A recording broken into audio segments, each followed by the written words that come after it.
The other day I was with a group of people and we were talking about things which are important to us and places in which we learn things, important things in life. And there were a couple of martial artists in the room and they started talking about the dojo. And for me in public forums, I try not to, unless it's appropriate, to let on that I'm a martial arts practitioner.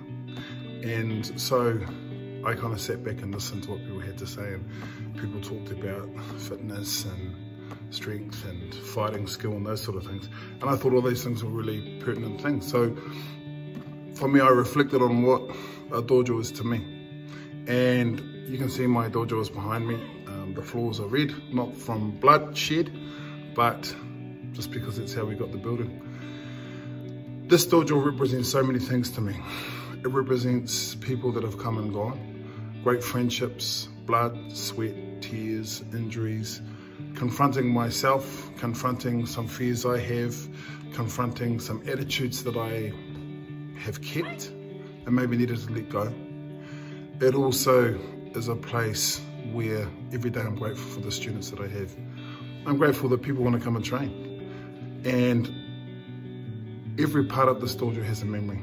So you can see the great big red mon behind us with our dojo emblem. That was painted by my partner and by a close friend of ours as a surprise gift. I was away, come back, and that formed the center of our dojo. All the makiwara and everything you can see behind me have been made by the people who attend this dojo. They're not the flashiest, but every part has a memory. Every part carries a story of the people who have been here and left their stories on the wall, on the bags, on the makiwara. You see the hojondo equipment over my shoulder. All that hojo equipment came from one of my sensei that I really looked up to growing up, who's still part of our dojo, who gifted it to us. So the chishi, nigirigame, the Congo ken, all those sort of things, which to most people doesn't make much sense. It's hard to articulate at times what a dojo is to people who don't do karate or martial arts. But for me, it's a place that I come to sometimes even when I'm not training, just to like to sit quietly and reflect on how grateful I am to have had the opportunity to do the things that I do, to impart some of that stuff and to learn so much more than I've ever given. I think a dojo is also an internal thing. It's where you take it. Now, a lot of people train out of old scout halls or school halls or wherever. Some people train in schools, whatever the venue may be. And I think the dojo is a state of mind that you take with you. It's an attitude towards learning and life, and I'm so very thankful to have it.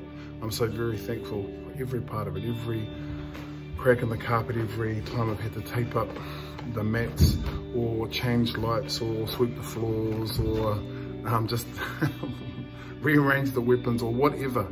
There's been so many things that I learn and have been exposed to in the dojo that have changed my life, and I hope in some way have impacted positively the people that have been part of it. It's hard to articulate it to people who don't do martial arts, who don't practice karate or judo or whatever, or maybe it's not a dojo, maybe it's a kun, maybe it's a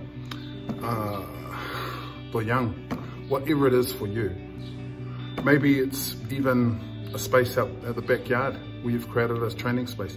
The dojo, I believe, is in here. So for me, I count my blessings every day that I have wonderful students, wonderful training partners, and good people to train with.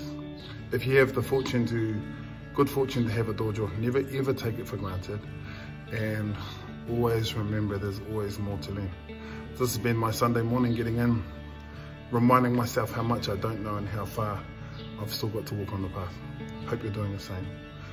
Dojo, place for finding the way, but also I think the place for sharing your way with others.